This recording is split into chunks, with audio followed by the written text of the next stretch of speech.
It's also a food and beverage anecdote. I arrived here in Zurich 2 years ago. I was at a bar, and you know these moments when you don't know what you want to order? Happened to me. I had no idea. The bartender comes to me and asks me what I would like, and I don't know. I'm looking at the menu. I don't know, and then starts a series of questions. And one question that came up was, what is your night gonna look like? What are your plans for tonight? And I told him my story, and at the end he says, well, I think you need an espresso martini. You guessed it, right?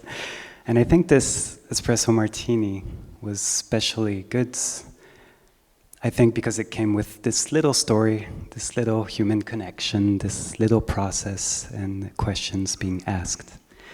So this is me right now talking about pitching processes, ideas versus processes.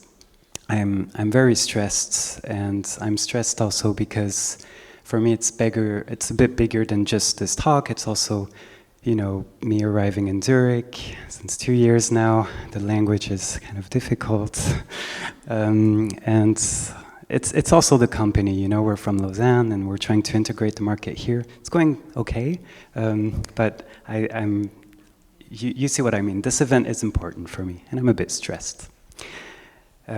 Just a little bit more about me, a lot of pictures, but I'm the co-founder and creative director of 23bis, an outfit studio.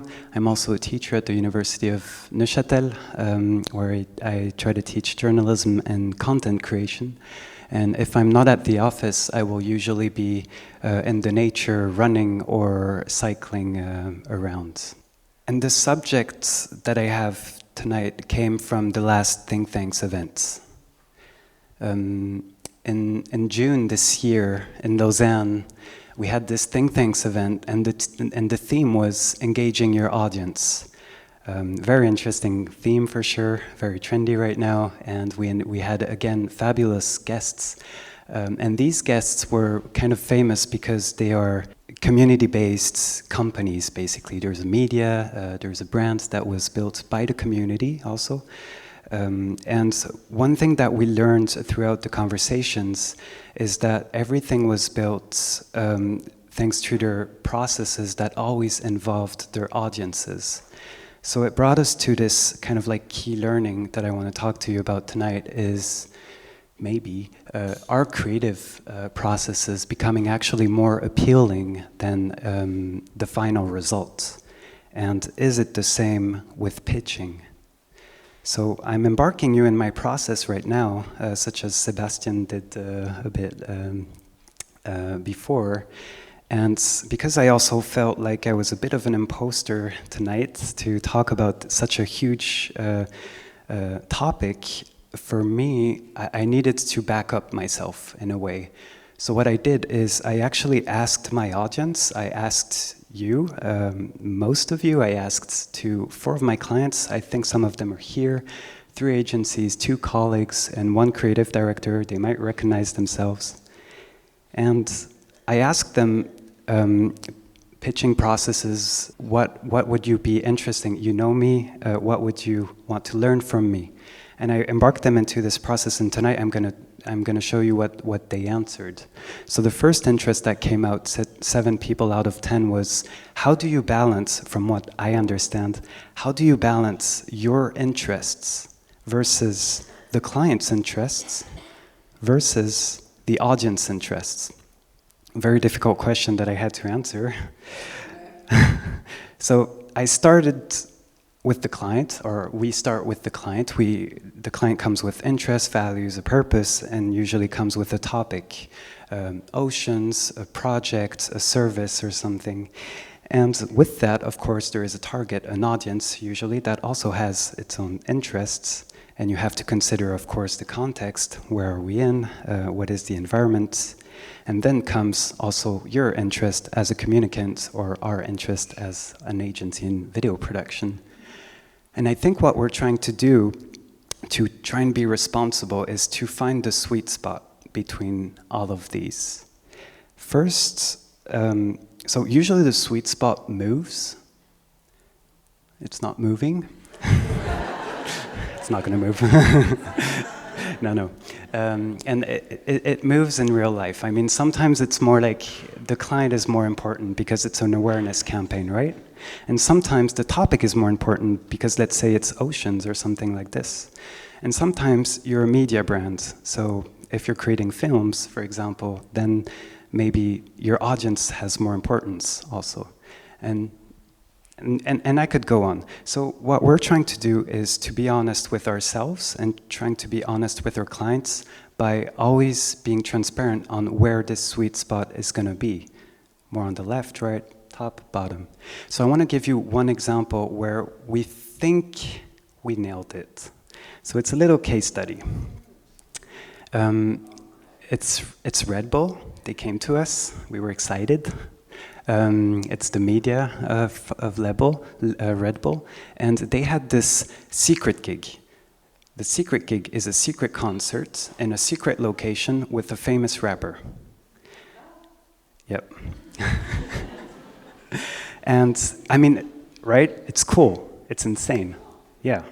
And the brief was, can you make a 15-second advertisement where we're going to broadcast it all over Switzerland? And we're like, oh, we could do so much more. The project looks so cool.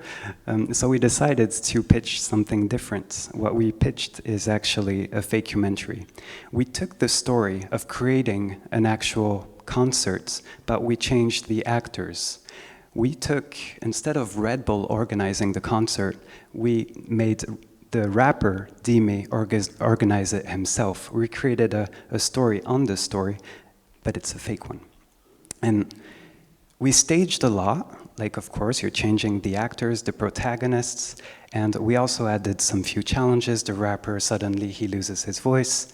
We had 4 episodes to do so, and we involved our audience. Our audience could help the rapper to try and find where is the secret location gonna be? Where are we gonna organize this? Other strategy that we added on this is Red Bull, we're gonna make this project Dime's project, the rapper's project. No Red Bull. Let's use the rapper's channels, let's use his identity, his branding, and let's go full on authentic like this. And then the client's like, are you guys crazy? Where's our logo? And then we thought, maybe more than the logo. What is Red Bull's slogan? Red Bull gives you wings. Yes, exactly. It made so much sense. Right? We could integrate Red Bull at the end of the project as the main sponsor or the one that is going to actually give wings to Dime and make him become a hero in a way. So I think it was pretty safe for us now to say that it was kind of finding the sweet spot between us being able to tell the story, having fun telling a fakementary, and of course the client, we worked on its brand DNA with its slogan. The audience was thrilled, the statistics were pretty insane, the involvement was really nice, and it just worked perfectly in the digital world at this point. Everything was done in like 1 month, and we were able to do a concert with 2,000 people for free in a secret location. So I think it was a win-win-win for everybody. Win-win-win-win-win. Okay, I need to accelerate a bit. Selling a process versus a product. This is the title of the presentation I have today, and it was selected by 8 out of 10 people. And for us, it's our biggest learning, I think, in the last 2 years as a small agency / production is, and I'm going to start with 2 case studies, which I'm extremely, extremely proud of. A few years ago, 2 years ago, I think, Amnesty came to us and they had this brief, changing the law, changing or modernizing the Swiss law on sexual practices, on rape, etc. And we had 2 main targets. We had the politicians and men coming from the clients. And of course, it became like an awareness campaign. And it also became a campaign where we needed to change behaviors and, you know, change the Swiss law and change the behaviors also. 2 languages, French, Swiss, German. Imagine the size of the projects. Imagine how big it was, and for us, it felt just huge. So for us, impossible to find an idea. Impossible. We thought we could find an idea, but we would have to go further.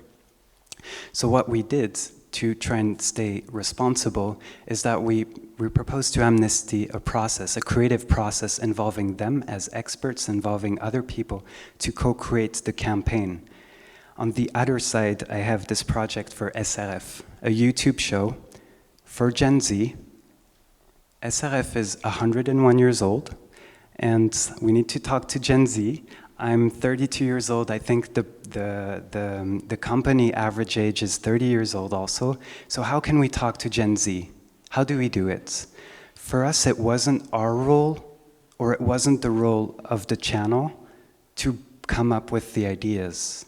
So we decided to pitch not an idea, but a process. And the process there was simply a bottom-up approach where we're going to empower the young generation, Gen Z, to actually create this series.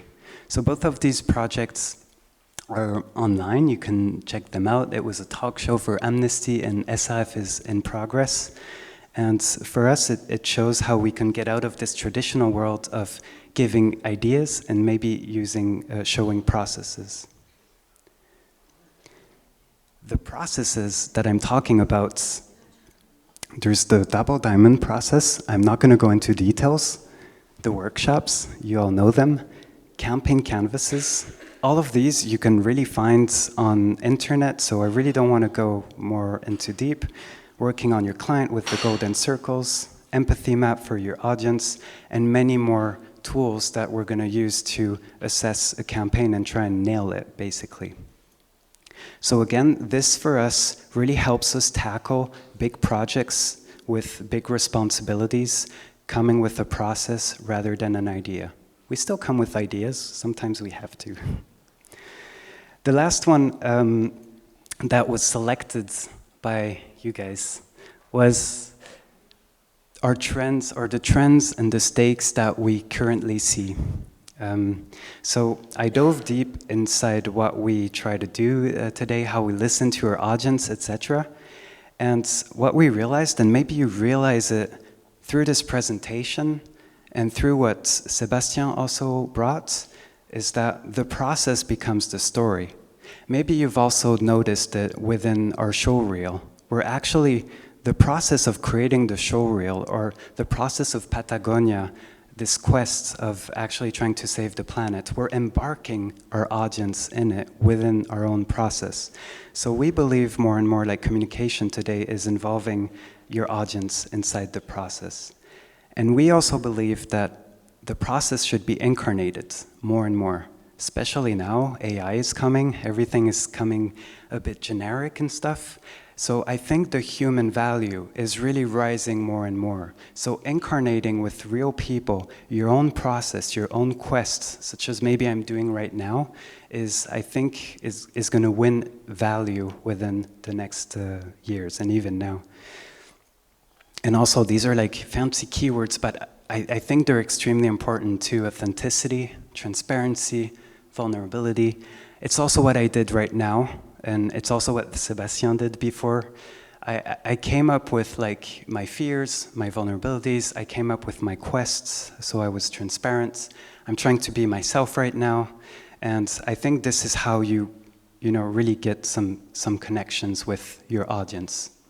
And speaking of which, the audience, this is extremely important for us. We believe more and more, if you want your words to get out, is to involve your audience, or at least to give back something to your audience, which means inspiration, entertainment, or maybe a little lesson, something they can bring back home.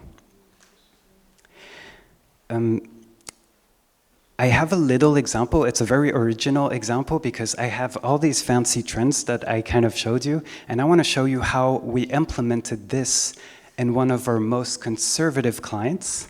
I know some of you are from EHL, so I hope I'm not going to hurt you in any way. But it is basically, yeah, one of our most conservative clients, globally renowned university around the world, about École Hôtelière de Lausanne. And the project was super corporate. You need to do the corporate film, and they're very exclusive. It's very hard to get into school, right?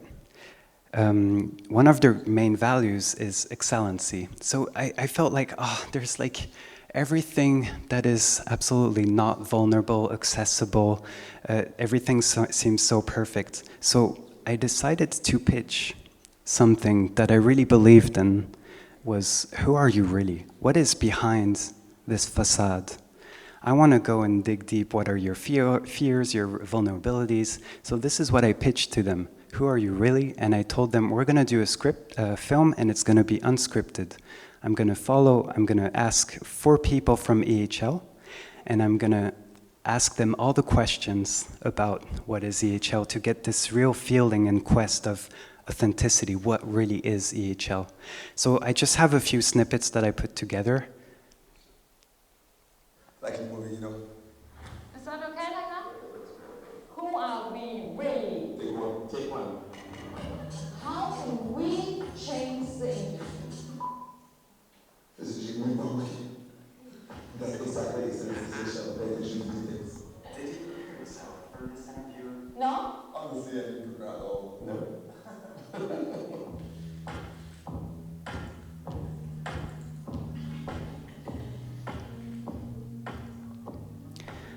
Still very corporate, huh? But at least I was able to really express what I wanted to express and create a little bit of likableness, if I can say, for this beautiful school. And I think the project was really appreciated by everybody. So I'm coming slowly to an end. I went through these, thank you everybody for participating, the 10 people that participated. For me, I was so stressed at the beginning of this speech, that for me, going through this process was so important. Like, who am I to talk about all these? And like, getting your feedback really put me into like a safe space to know that, you know, I would be talking about something that would probably, hopefully interest you. So I think one of my conclusions tonight is that this process of asking you, gathering the data, as Sebastian said, this process made me feel safe and responsible, and I think like I was able to capture your attention based on all this. So if I take a step back, it's always gonna, oops. Okay, so this was unexpected. Hey. Hey, good, what's up? Am I interrupting something? No, what's up? Yeah, I was just going through your presentation, and it's really great. I just had feedback maybe at one point. I thought maybe, don't you think you could go beyond safety at the end? Yeah, maybe I should, huh? Okay. I mean, just think about it. Good luck, bro. Okay, thanks. Okay, where do I go from now, huh? No, this was a magic trick, huh? Safety, yes, exactly. Beyond. I think this is what happened when I made my presentation. I based myself on data. I created like a common ground, like I do with my clients also, to really like make sure we base all of our ideas on responsible data that will actually create some safe grounds to go a bit beyond. So the first learning I want to try and share is safety has its own limitations, right? Especially today, we're like polluted with content and advertisement and communication, and I think we need to go a bit beyond. And processes make everything predictable. I kind of like already predicted what everything was going to happen, all this data retrieved, you know? So the last things I want to keep you with is create surprising factors, like some little magic tricks, add some spices to your presentation, somebody calling you in the middle of a talk. Once you have the trust, you can go a bit beyond, you know? And I think also involving antagonists and challenges is something that we forget so much about when we're communicating. So always bring in a little quest or an added challenge for your quest to actually live. And linked to this, and I think this one is extremely important, and we forgot too much about it, is create heroes. When we are communicating from way back, the first films was always about creating heroes, not putting the spotlight on you, but always, find somebody's story and bring it up to life. And I think it's what we try to do as much as possible by involving people within Red Bull or EHL or within our own company by doing the show reel and stuff. Like, give the story to somebody else. So I'm coming to, this time, an end. Nobody's going to call. And I'm going to just give you this last advice that for me is so important, is storytell your process. Everybody did it, all these good pictures, they did it super well. And I hope tonight you're going to go home and enjoy an espresso martini or something else that comes with a little bit more than just a drink, but a story or process, something that you'll go back to home with. Thank you so much for listening to me. It means a lot.